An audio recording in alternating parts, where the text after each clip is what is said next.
ever say something to your child like, you can have dessert if you finish your broccoli, or you can't have dessert tonight unless you finish your broccoli? Or maybe you might say something like, if you're good at the park today, we can get ice cream after. This video is for you. Because using food as a reward feels harmless, however, it's quietly shaping your child's relationship with food. I've seen this over and over again. A child doesn't want to eat their meal. The parent might say something like, 3 more bites and you can have dessert. The child forces it down, or negotiates, or melts down. And suddenly, broccoli becomes punishment, dessert becomes power, and dinner becomes a transaction. I've worked with families where food became currency and the obsession around special snacks only intensified. The more we rewarded food, the more emotionally charged it became. So, using food as a reward puts it on a pedestal.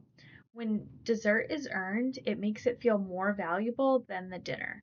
They see vegetables as something they have to eat, and dessert is put on a pedestal and seen as a prize. We're unintentionally teaching this food is bad, this food is good, this is what we really want.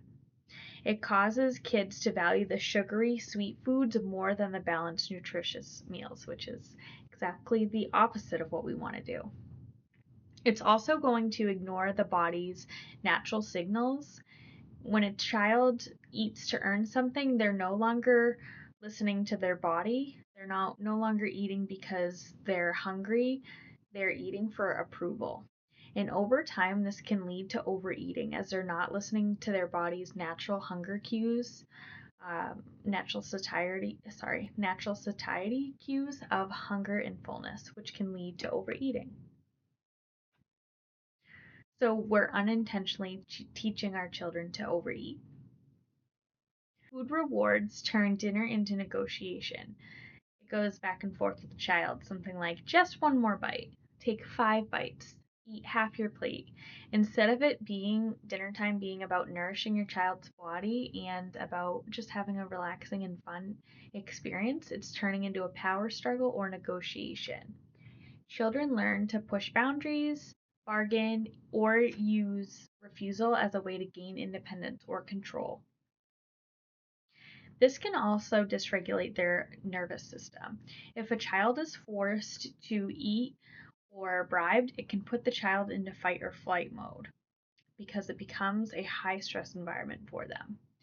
It can make them even more likely to reject food, causing more battles between parent and the caregiver of the child. So what we want to do instead is keep dessert neutral.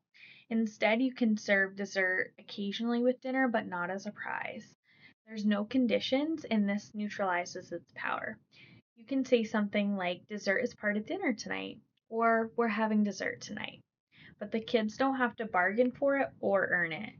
To reward good behavior instead of using food, you can use reinforcement tools like stickers, positive attention, special activities, going to the park or something like that as a reward, or marbles in a jar.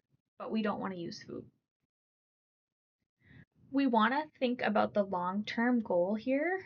It's not just about getting through dinner tonight. It's about raising a child who enjoys eating the nutritious food.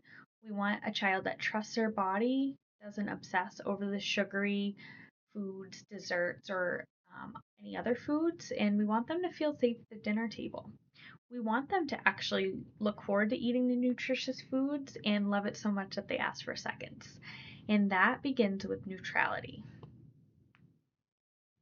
If you want a full framework on ending food battles, removing pressure, building calm authority, and supporting balanced nutrition without shame, that's exactly what I'll be teaching inside of Peace at the Table. The link is below.